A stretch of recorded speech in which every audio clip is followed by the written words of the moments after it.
I'm McKay Rush. I'm from San Antonio, Texas, and I was born with HPP.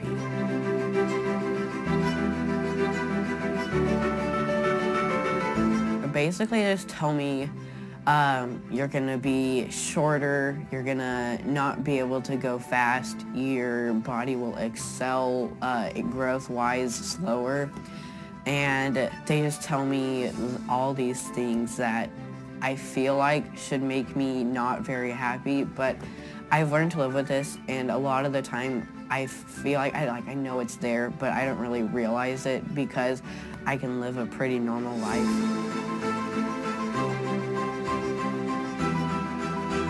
Every Wednesday we'd have to run the track, and we had to run the straights and walk the curves. And my friends would stick around me, and it was like the third day of school next. So why are you slower? So I talked to them about it, and they'd be like, oh, that's really cool, and we'll be there for you if people are rude to you. I feel like it really helped me grow personally as a person. I'm Lindsay Elsesser. We're from Omaha, Nebraska. My daughter Evie has hypophosphatasia. Hi, my name is Evie, and I have HPP.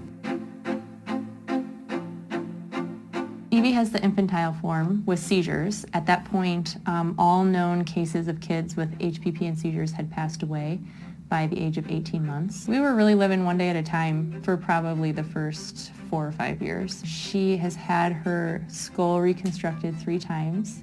She has a rod in her right femur. She's had tendon release surgeries on both of her feet. So I think she's had 9 surgeries in total. We're just really careful on a day-to-day basis. We make sure she doesn't step off a curb wrong or bump heads with another kid, or I'd say we're just really cautious of everything she does, which drives her pretty crazy because she wants us to leave her alone so she can go do her own thing. I think we just know what's normal for us, and we're okay with it. Our life doesn't really look like other people's, but we're glad she's here, and we're gonna do what we have to do to keep her healthy. The soft bones conferences are something she looks forward to every year. Like the minute we get home, she'll try to start packing for the next bone conference. She calls them a bone conference, and she loves it. It's so fun. On the way out the door today, she said, "Everyone hurry up, I don't want to miss my friends." And it's awesome that we get to come and for her to just play with other kids who have HPP and who get shots and who do all the things she does. It really means a lot to us. My name is Liberty Norris, and I have HPP. Liberty, when she was younger, she was born a big baby. She walked normal time. She rode a Strider bike all across the U.S. We had no issues, and then it was just like that. She's just a very odd case because it happened, no symptoms or anything, and it just came on. The same with my other daughter, so she gets monitored very closely. Before we got the official diagnosis, we'd met up with a couple families in Omaha, and both of their children were completely different from Libby and each other. So it was just kind of amazing, like, how this disease is different for each and every person.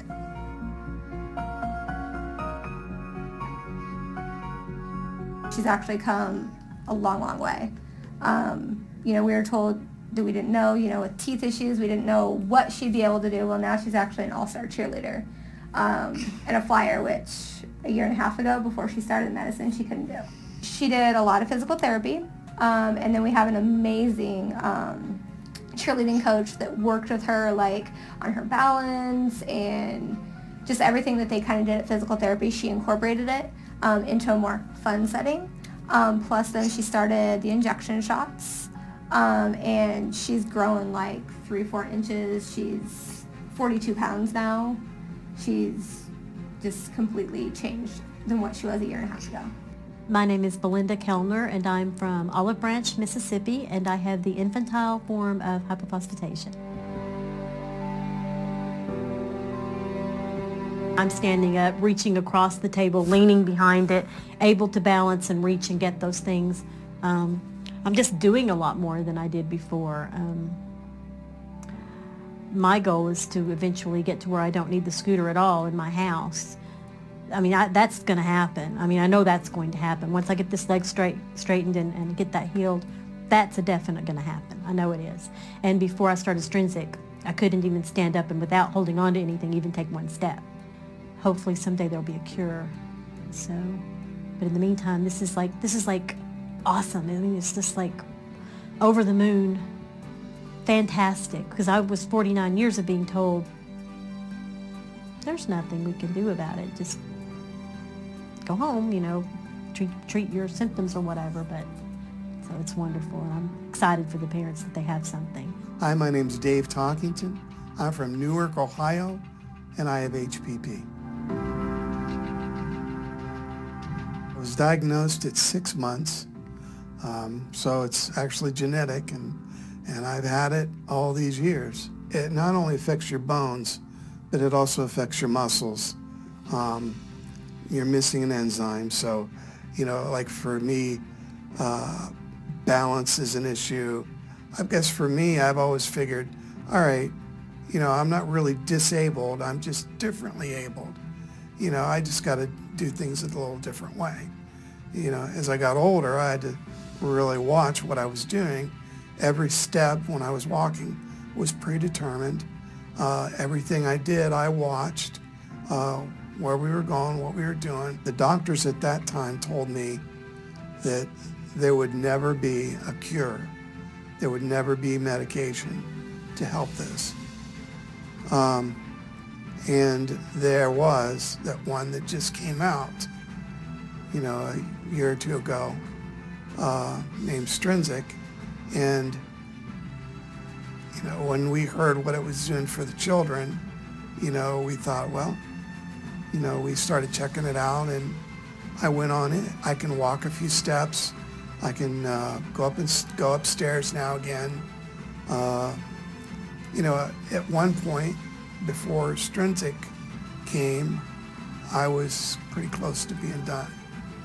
So it provides hope in the future. My name is Kelly Barnes, and this is Zoe Barnes. This is my daughter. We're from Littleton, Colorado, and Zoe has HPP. She's kind of at an age where it may kind of go one way or another, because right now they don't know for sure if it's childhood or odonto, because she still doesn't have a lot of symptoms, but she was kind of diagnosed young, so they want to do the genetic testing. We still do things normally. She's very resilient. She even eats corn on the cob and apples, even though she's missing her 5 front teeth. You just are a little bit more aware of it. She doesn't always understand like why there's nobody else who doesn't have their teeth like me, and just interact and just meet other people, and then it makes you feel grateful that, you know, she doesn't have a severe case. But if it ever turned that way, like, they're still great kids and they all cope very well, it seems. You can't have your finger back. Okay. Do you want it back? Yes, I do. You can. Can I have it back? I'm Kara. I'm Gwen. Quinn has hypophosphatasia. He was diagnosed at age 3 with a childhood form, but he also has some features of infantile. He has a better attitude about everything than I did, than other people. Quinn had to start using mobility support when he was 7. He has a crocodile walker, which is a walker that frames behind him, and a wheelchair. What was the first thing you did when you got in that croc walker? Do you remember? Yep, zoomed up and down the sidewalk. It was a terrible day for me as a parent when that croc walker and that wheelchair were delivered, because I felt like at that point that hypophosphatasia had defeated us. It was affecting his mobility. It was making such an impact on his life that, you know, this is profound. He would have to use support of some kind just to get around every day. But when he got in that croc walker and took off down the sidewalk, for the first time he was able to move fast. He was able to move far, and it didn't bother him a bit. I still know that there are uncertainties. There's no guarantees, obviously, but I do feel that there are more possibilities than there were before, and that has improved my outlook on things. My job as a parent, obviously, again, is to make sure he can have the same kind of experiences as any other kid. He's a kid first. He's a kid with hypophosphatasia second, and I want to make sure that for him, he's able to do those things, or at least have some form of those experiences, even if it's not playing football. Maybe he can, you know, have another role, or, you know, play on a different kind of team or do something. But I really hope that he can do everything that he wants to do or can try everything that he wants to try, just like any other kid.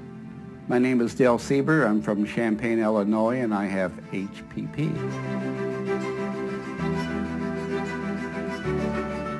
I have the adult form, so it kind of appeared late in life for me. I started to show muscle loss, harder to walk up and down stairs, started to have some fractures in my feet, my metatarsal fractures.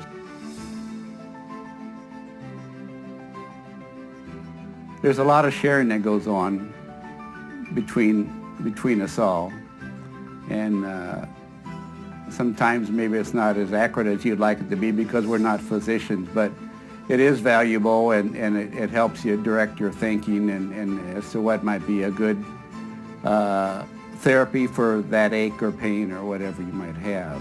I think the biggest thing is kind of a sense of community. And that brings a lot of strength, I think, to know that there are others that have the same disease. We're all different, but that we have similarities too. And so I think just the community that we see here and the encouragement is a big part of coming to these kind of gatherings that Softbone puts on. Hi, I'm Avalon Budd. I am from Ohio, and I have childhood onset HPP.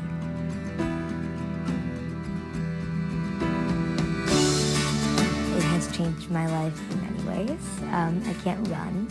I can't play a lot of games with my friends. I can't do most things at all. I can't jump. If I fall, maybe I go to the hospital. They treat me exactly the way they treat anybody. They just, like, say I'm at the end of the line in class or something, they'd slow down and come in and stay with me and make sure that I get to the front eventually and make sure I get to my classes. They help me out.